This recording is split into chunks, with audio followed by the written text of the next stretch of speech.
po sa inyong lahat. Happy Fiesta. Sa kapistahan ngayon, habang maninilay ako, naalala ko nung ako pumunta po sa Roma. At isa sa pinakamagandang napuntahan ko sa Roma ay yung simbahan na ang pangalan ay Basilica of Queen, Our Lady of Queen.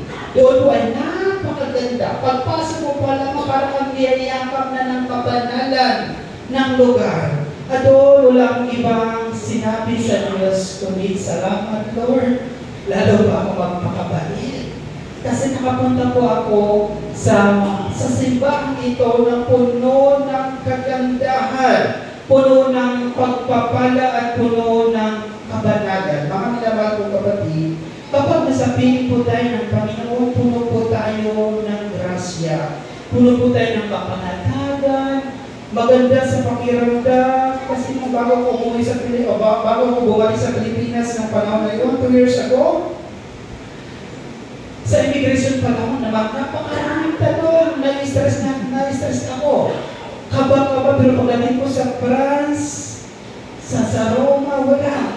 Sabi ko, Maria, ikaw po nawa ang maging ina ko sa aking paglalakbay dito sa Europe. At doon po, naranasan ko na hindi ako pinabayaan ng ating mahal na ina. At ganoon ito po, ang nangyayari sa ating lahat. Kapag lagi po tayo tumatawag sa ating mahal na ina, na siyang ina ng ating pananampalataya, hindi niya po tayo pababayaan. Dahil si Maria at si Jesus ay napakalapit. At kung ano man ang hinihingi natin sa ating mahal na ina, ibubulong niya ito sa kanyang anak, na anak, huwag mong pabayaan ang kapatid mo. Nagmamakaawa siya sa atin. Gabayan mo siya. At ito po ang itinuturo sa ating pagdiriwang ng kapistahan, na huwag po tayong matakot. Humingi po tayo ng tulong sa Diyos. Kapag tayo pinagdarasal, Hail Mary, full of grace. Si Maria ay puno ng pagpapala, puno ng grasya dahil kapiling niya ang ating Panginoong Isus.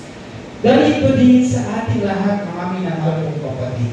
Kung lagi po natin binibigyang panahon ng Diyos, sinasa puso natin ang ating paglapit sa Kanya, lagi din tayo kasama ang Panginoon.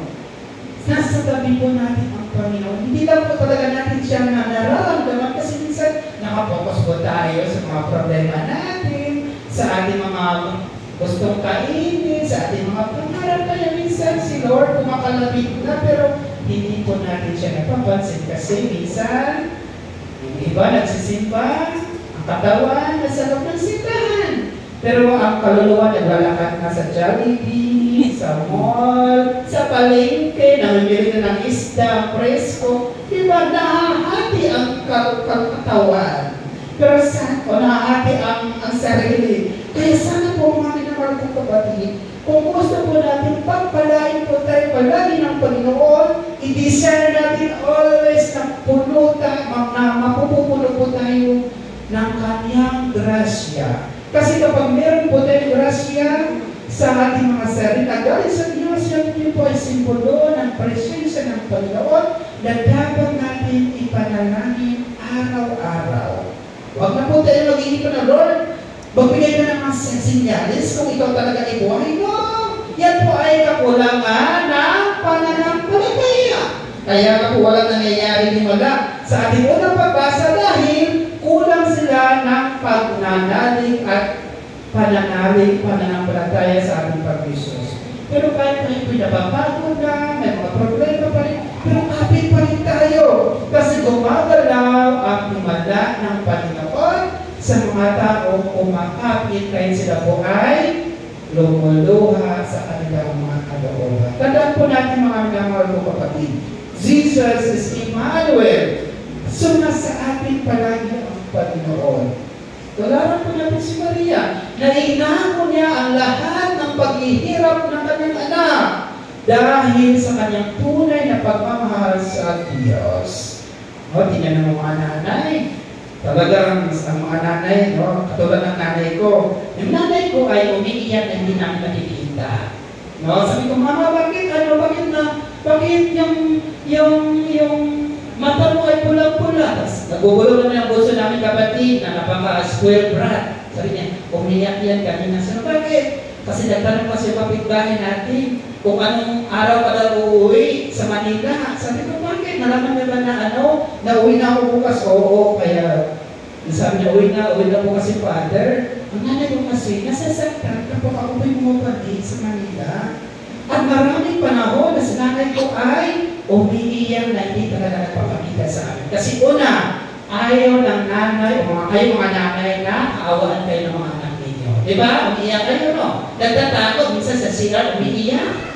Sa kwarto. At maraming pagkakataon ng mga nanay ay umiiyak kapag nakikita nila ang kanilang mga anak ay nahihirapan. Umiiyak ang mga nanay kapag humihingi ang kanilang mga magulang na hindi nila maibibigay. At mas nasasaktan ang mga magulang kapag binubuli ang kanilang mga anak. Kasi ayaw nga ng mga nanay na sinasaktan ang kanilang mga magulang. Kasi ako, kung kapag may problema ako, kahit ako pali pa, hindi ko talaga, kapag kaya ko pa yung problema, sinasabi ko, hindi ko pa talaga sinasabi sa nanay ko. Pero, kapag hindi ko na talaga kaya, minsan sinasabi ko sa nanay, Ma, ang hirap pala maging pari. Bakit? Tinambay ka na ba uli? Minaritis ka na ba na uli? Kaya ka ma, mahirap pala mga pari. Tapos minsan, nag-iisa kami, maraming tao, maraming sa after lang, kanila kami sa ano, kung saan kami nasan, kami lang mag-isa. Kapag, ano namin, naramdaman kami, dito, something, para lang malaga sa namin.